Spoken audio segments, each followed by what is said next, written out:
Kaleshwaram commission ముందు హాజరైన తర్వాత బీఆర్ఎస్ నేత హరీష్ రావు మాట్లాడుతున్నారు. ఇప్పుడు లైవ్ చూద్దాం. ఈ రేవంత్ రెడ్డి గారు మాట్లాడుతూ ఉన్నారు. నీటి వినియోగం అనేది కేఆర్ఎంబీ చేస్తుంది, నీటి పంపకం అనేది ట్రిబ్యునల్ చేస్తుంది. నీటి వినియోగం అనేది ఆ సంవత్సరానికి మాత్రమే పరిమితం అవుతుంది, నీటి పంపకం అనేది శాశ్వతమైనటువంటిది. మీరేం చెప్తారు? శాశ్వతంగా 299 సంతకం పెట్టారనే ఒక అబద్ధాన్ని పదే పదే ప్రచారం చేస్తున్నారు. వాస్తవానికి ఆ 299 ఎక్కడి నుంచి వచ్చింది? ఉమ్మడి ఆంధ్రప్రదేశ్లో నాటి కాంగ్రెస్ పాలకులు కృష్ణానది పరివాహక ప్రాంతంలో ఇదే జానారెడ్డి, ఉత్తమ్ కుమార్ రెడ్డి, కోమటిరెడ్డి వెంకటరెడ్డి లాంటి చేతగాని కాంగ్రెస్ నేతల వల్ల, వీళ్ళ పెదవులు మూసుకోవడం వల్ల ఆనాడు కేవలం 299 టీఎంసీలు మాత్రమే తెలంగాణ ప్రాజెక్టులకు కేటాయించడం జరిగింది. దానిని ఆనాటి శాసనసభలో 2014లో అప్పటి ముఖ్యమంత్రి కిరణ్ కుమార్ రెడ్డి గారు ప్రవేశపెట్టారు. అది శాసనసభ రికార్డులలో కూడా ఉంది. ఆనాటి కాంగ్రెస్ ప్రభుత్వం జస్టిస్ శ్రీకృష్ణ కమిటీకి ఇచ్చిన నివేదికలో కూడా అటు గోదావరిలో 968, కృష్ణాలో 299 టీఎంసీలు కేటాయించాము అని కూడా ఆ రోజు చెప్పారు. ముఖ్యమంత్రి గారు కూడా మాట్లాడుతూ 968లో గోదావరిలో మా కాంగ్రెస్ ఇచ్చింది అని మొన్న మాట్లాడిండు.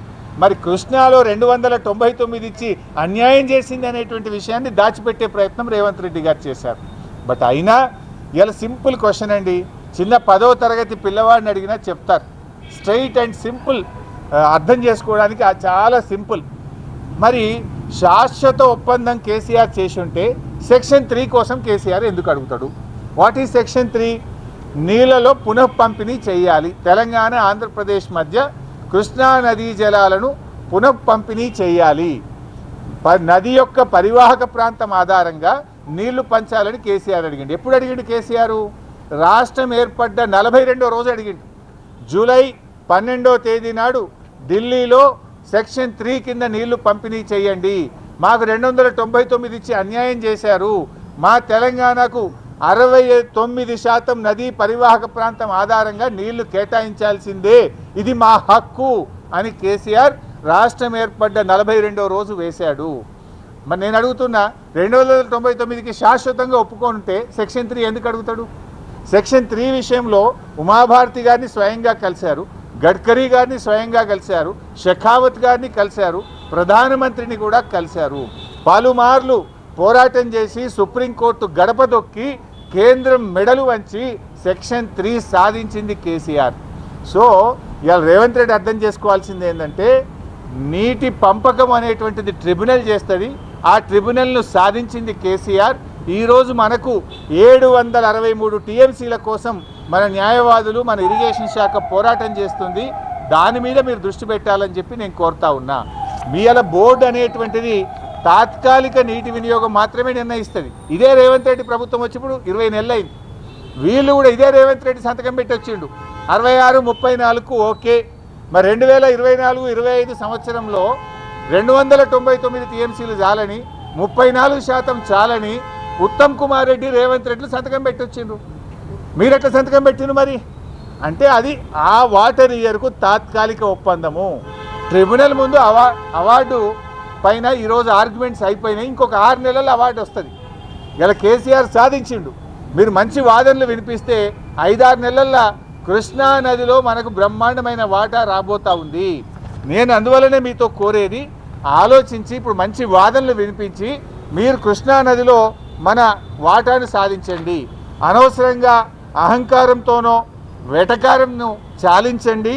తెలంగాణకు ఉపకారం చేసే మంచి బుద్ధితో నడుచుకోవాలని చెప్పి నేను రేవంత్ రెడ్డిని కోరుతా ఉన్నా. చెప్తాను వెటకారం అహంకారం కాదు, కావాల్సింది తెలంగాణకు ఉపకారం. ఆ బుద్ధితో ఆలోచించండి. నేను సింపుల్గా అడుగుతున్నాండి. అజ్ఞానం అనే ఒక మాట అన్న రేవంత్ రెడ్డి, చాలా పెద్ద మాట అనకూడదు, కానీ నిజంగా బాధతో అంటున్నా. ఎందుకు అజ్ఞానంతో మాట్లాడారు చెప్పాలా? మీరు కూడా వీడియో ప్రజెంట్ చేయండి, ఇంకోసారైనా తప్పు చేయడు. ఆయన పాత వీడియోలు మాట్లాడినవి చూపించండి, ఇప్పుడు నేను మాట్లాడింది చూపించండి. ఏం మాట్లాడింది రేవంత్ రెడ్డి? మొదటి రోజు గోదావరిలో 1000 ఇచ్చేసాయి, కృష్ణాలో 500 ఇచ్చి చంద్రబాబు నాయుడు నీ ఇష్టం ఉన్నది నీళ్ళు తీసుకపో, 1000 ఇచ్చేసాయి, 500 ఇచ్చి నీ ఇష్టం బుద్ధినత రాసుకపో, కృష్ణానదిని దోచుకో అని చెప్పి ఆయనకు బ్లాంకెట్ సర్టిఫికేట్ ఇచ్చిండు రేవంత్ రెడ్డి. అది అజ్ఞానంతో మాట్లాడినటువంటి మాట. ఎందుకు ఈ మాట అంటున్నా? గోదావరిలో 968 కాదు వరద జలాల్లో 1958 టీఎంసీల హక్కు ఉన్నది. 2918 టీఎంసీలు గోదావరిలో తెలంగాణకు రావాలని కేసీఆర్ ఆ రోజు మాట్లాడినరు. 2918 రావాలని కేసీఆర్ అడిగితే రేవంత్ రెడ్డి 1000 చాలు, ఇక చంద్రబాబును మొత్తం తీసుకుపో అన్నాడు. ఎప్పుడైతే ఈ విషయాలు నేను బయట పెట్టినో తన అజ్ఞానాన్ని గ్రహించి నాలుక ఖర్చుకొని రేవంత్ రెడ్డి ఇప్పుడు నిన్నేం మాట్లాడతాడు అంటే, లేలే వరద జలాల్లో మా వాటా ఉన్నది, అందులో కూడా మేము మాకు ఇవ్వాలి కదా నువ్వు అని ఎప్పుడు మాట్లాడిండు. ఆయన అజ్ఞానాన్ని మేము బయటపెట్టి, అయ్యా కేసీఆర్ 918 అడిగిండు, నువ్వు 1000 అడిగినావు, ఇది తెలంగాణకు అన్యాయం అని చెప్పి నేను డాక్యుమెంట్లు బయట పెడితే ఆయన అజ్ఞానాన్ని సవరించుకునే ప్రయత్నం చేసిండు. కృష్ణాలో కూడా ఏమంటాడు, 500 చాలని రేవంత్ రెడ్డి అన్నాడు. ఉత్తమ్ కుమార్ రెడ్డి నిన్న మాట్లాడినప్పుడు ఏమన్నాడో చూడండి. నిన్న పీపీటీలో ఉత్తమ్ కుమార్ రెడ్డి ఏమంటాడు, 573 టీఎంసీల కోసం ట్రిబ్యునల్ ముందు మా న్యాయవాదులు వీరోచిత పోరాటం చేస్తుండ్రు అన్నాడు. నేను రేవంత్ రెడ్డి అజ్ఞాని అనుకున్నా కానీ ఉత్తమ్ కుమార్ రెడ్డి కూడా ఇంత పైలటు చదువుకున్నడివి, కనీసం 20 నెలలు అయింది నువ్వు నీళ్ళ మంత్రి అయి, గది కూడా అవగాహన తెచ్చుకోకపోతే నేను బాధపడతా ఉన్నా, చింతిస్తూ ఉన్నా. ఎందుకు ఈ మాట అంటున్నా అంటే, ట్రిబ్యునల్ ముందు మన అడ్వకేట్లు 763 టీఎంసీలకు వాదనలు వినిపిస్తున్నారు. తెలంగాణ హక్కు 763 టీఎంసీలని ట్రిబ్యునల్ ముందు కృష్ణా నది హక్కుల కోసం మన న్యాయవాదులు, మన ఇరిగేషన్ శాఖ పోరాటం చేస్తే 500 చాలని ముఖ్యమంత్రి అంటాడు, 573 చాలని నీళ్ళ మంత్రి అంటాడు. మీరు అసలు ఏం మాట్లాడుతున్నారు అంటే, మీ మాటలు ఈ రాష్ట్ర ప్రయోజనాలకు గొడ్డలి పెట్టు, నష్టం జరుగుతాయి, ఈ రాష్ట్రానికి అన్యాయం చేస్తూ ఉన్నారు. ఈ రాష్ట్రానికి ఏంది మీరు అసలు చంద్రబాబు నాయుడు చెప్పినట్టు పని చేస్తుండ్రా, ఈ రాష్ట్రం కోసం పని చేస్తుండ్రా? 500 చాలు, 573 చాలు అనేటువంటి మాటలు అజ్ఞానంతో కూడినటువంటి మాటలు. మన న్యాయవాదులు 763 టీఎంసీల కోసం పోరాటం చేస్తున్నారు. ఇంకోసారి అజ్ఞానాన్ని వీడండి, బాగా చదువుకొని డిపార్ట్మెంట్తో మాట్లాడి మీరు మాట్లాడండి. ఎందుకంటే మొన్న ఏమైంది, బేసిన్ల గురించి తెలియని ముఖ్యమంత్రి అయినా ఆయన రాష్ట్రం పరువు తీసిండు. నీ పరువు పోతే పోయింది, కానీ తెలంగాణ ముఖ్యమంత్రికి దేవాదులే ఏ బేసిన్లో ఉందో తెలియదు, బంకచర్ల యాడుందో తెలియదు అంటే ఇది నీ గౌరవం పోయినట్టు కాదు. మా బాధ ఏంటంటే తెలంగాణ జాతి గౌరవం పోతుందని మేము బాధపడతా ఉన్నాం. బేసిన్లు తెలియని ఆయన ముఖ్యమంత్రి అయిపోయిండు, బేసిక్లు తెలియని ఆయన నీళ్ళ మంత్రి అయిపోయిండు. ఏం చేయాలి? ఇటువంటి వ్యక్తులతో ఈ రాష్ట్ర ప్రయోజనాలు ఏం కావాలి?